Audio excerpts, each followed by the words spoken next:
And with me is Marilyn Moldowan, and she is a senior real estate specialist helping seniors get emotionally prepared and their families emotionally prepared to sell their home. Thank you so much for being here. You're welcome. Thank you for having me. So this is a very, I believe, a common problem, and that there are so many adult children now that are facing having a talk with their parents about selling their homes, and it's very emotionally charged, and it's a difficult situation to be in. So what do you recommend if you have adult children who have parents that are getting up in age and they're not able to really take care of themselves? What do you suggest would be the first step to move forward? It depends on the family, for sure, but beginning the conversation. And one of the ways that someone that I helped in the past is they had a conversation with their parents, but they started the conversation by going, okay, Mom and Dad, remember how when we were teenagers we had the sex talk? And Mom and Dad are looking at them and going, yeah, well, now it's time for us to have a house talk. And so it introduced that topic in a really humorous, very, very soft way. And a lot of times, I mean, the adult children are saying, why doesn't Mom know she has to move? How can we convince Dad? You know, why can't they see that there's a problem? And what can we do to make them move?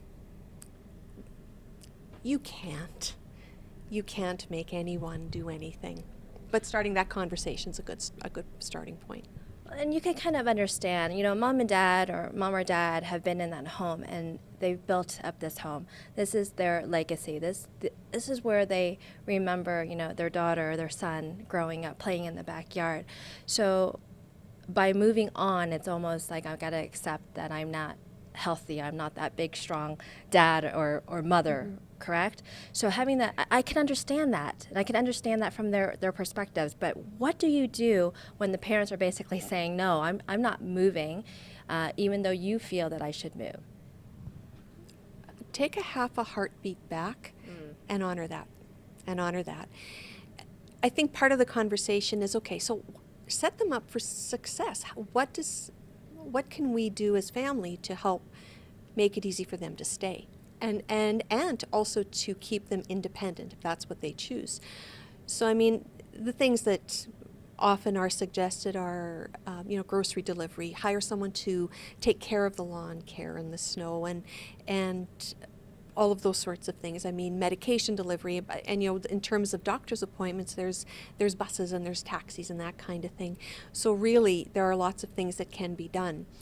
But set them up for success. One family I know actually purchases taxi vouchers for their mom as gifts. And so, she doesn't necessarily need anything more for the house because the house is already full, but they give her a gift that will enable her to get around a lot more easily, and it also frees up the time for the children. And I think one of the great things that you said to me off camera was you want to set them up for success. So if mom and dad don't want to leave, don't force them to leave, because it's very difficult. And you also said by setting them up for success, you take that step back, and you ask them, okay, mom and dad, let's take a look at this. In order to keep you in this house, what things need to be in place so that you're safe and that you feel good and you feel independent, and also the family feels safe and independent, right? True that. The one thing that's so critical is the feeling that there's not enough time, especially for the adult children. That's one more thing to go pick mom and dad up. And many families, don't get me wrong, they're honored to do that. They want to do that. So it depends on the family.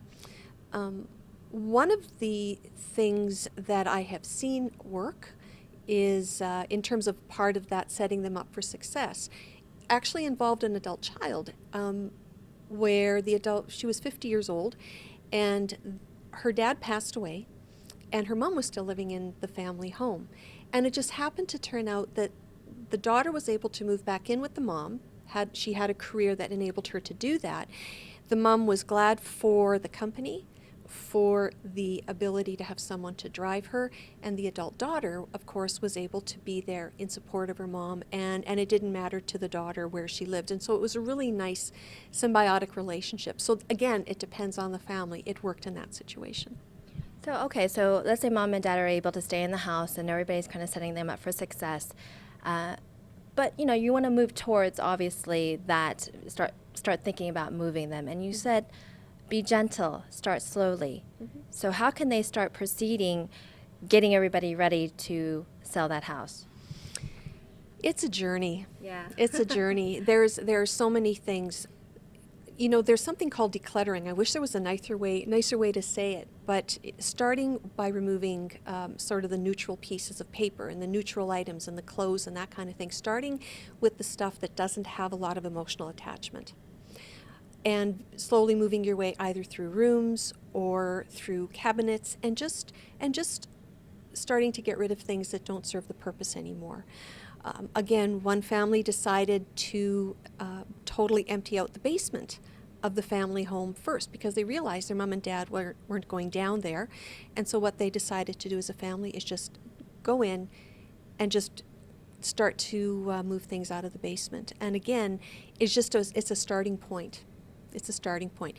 In the process, there's also something that happens, and things are reloved. Items that have been in the family for so long can be repurposed and given to someone who can actually cherish them. Part of going through a house full of memories is also allowing the family to feast on the life, to feast on the energy of that home, and for it to be a rich relationship connection. And what does this mean, and what does that mean, and it's just a nice way to tell stories about this object. And so it can be a real reconnection for the family. It's not, oh my God, we've got this house to get rid of and this house to declutter.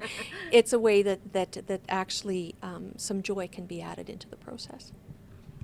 Absolutely love that, because you're honoring, you're celebrating their life, and you're doing it as a family. And this is what I love about what you do. You are helping families sell a home. However, you're really getting in and saying, look, the mechanics of it are the mechanics. You know, it's pretty straightforward. But what you do is so unique.